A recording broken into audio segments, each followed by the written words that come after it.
Thank you, Mr. Chairman. Director Mueller, I join the chairman in welcoming you this morning to testify before the committee. I'm pleased that we're holding a hearing today. For 2011, you're seeking an appropriation of $8.3 billion, an increase of $366 million, or 4.6.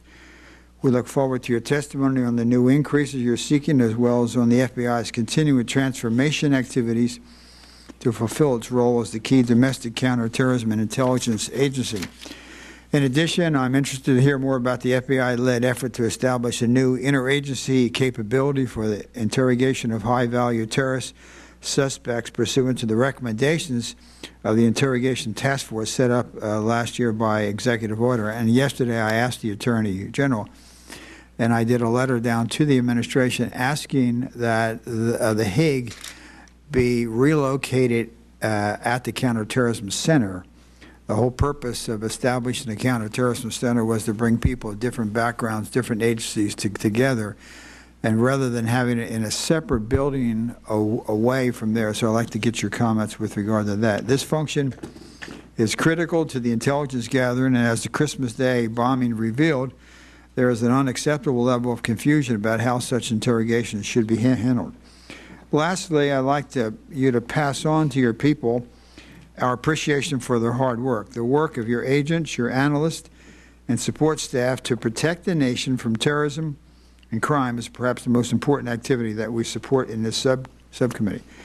I recognize the tireless efforts that is required to carry out those responsibilities, and your people should be commended. And quite frankly, speaking for myself, I think you should be commended. I think you've had provided great service to the country. I'm personally not looking forward. Your wife and I would probably differ. I'm not looking forward to the day that you leave, because I think you really have, in this very difficult time, really done an outstanding. So your people have done a good job, but I think you have too, and I want to go on the record with that. I yield back to the chairman, and we'll have questions. Mr. Mayor, as you well know, a written statement may be made part of the record, and the committee invites you to proceed with your oral testimony. Thank you. Thank you. Thank you. Members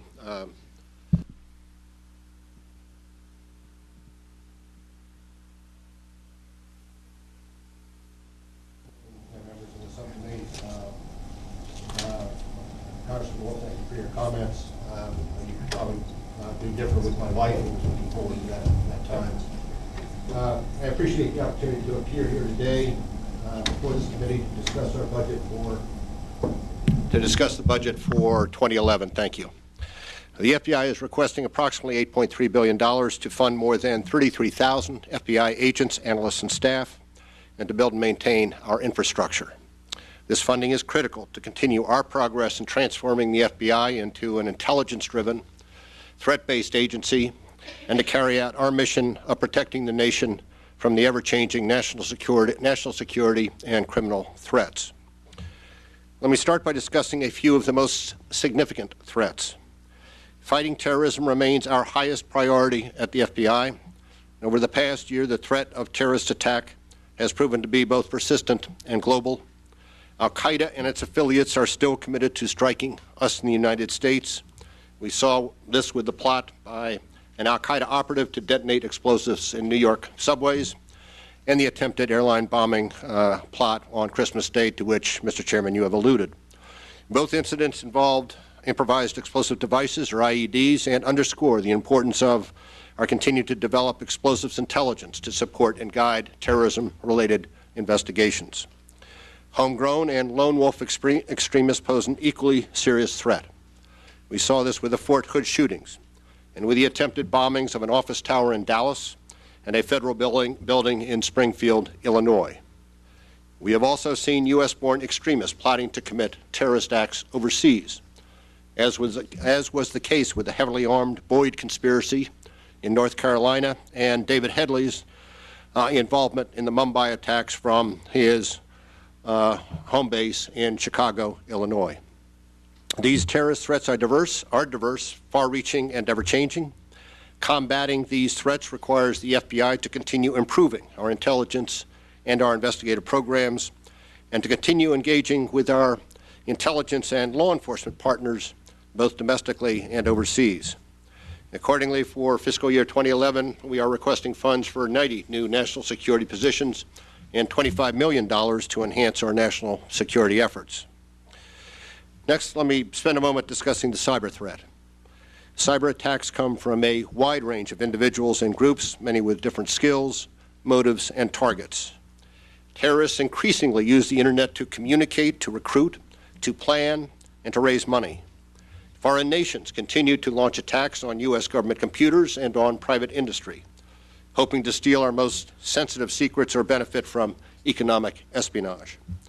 Criminal hackers pose a dangerous threat as well, as they use the anonymity of the Internet to steal identities and money, steal it across the country and around the world. These attacks undermine our national security and pose a growing threat to our economy.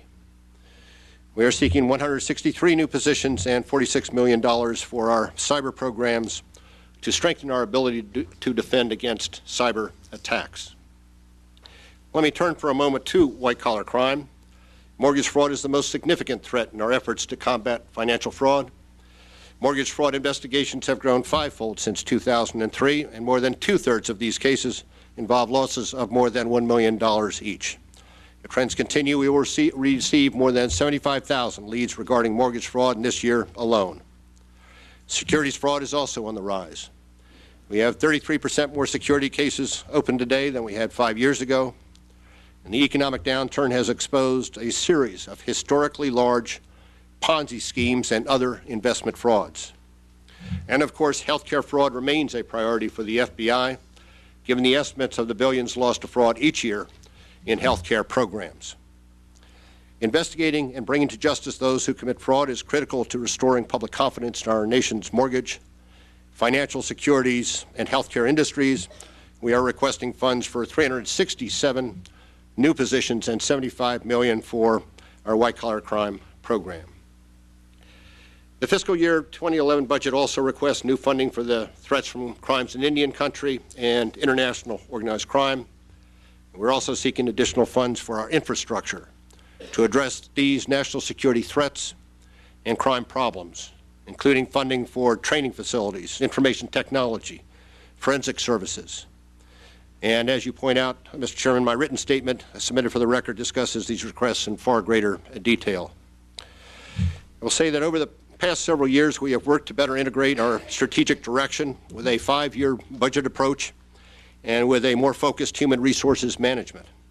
Indeed, the FBI's fiscal management has been recognized by the Inspector General's annual audit as being among the top performers in the Department of Justice, and we are on pace to achieve our hiring and staffing goals this year. Chairman Mullihan, Ranking Member Wolf, I would like to conclude by thanking both of you and the other members of the committee for support, and particularly in support of the men and women of the FBI, and I'm happy to answer any questions you might have. Thank you, Director Mueller.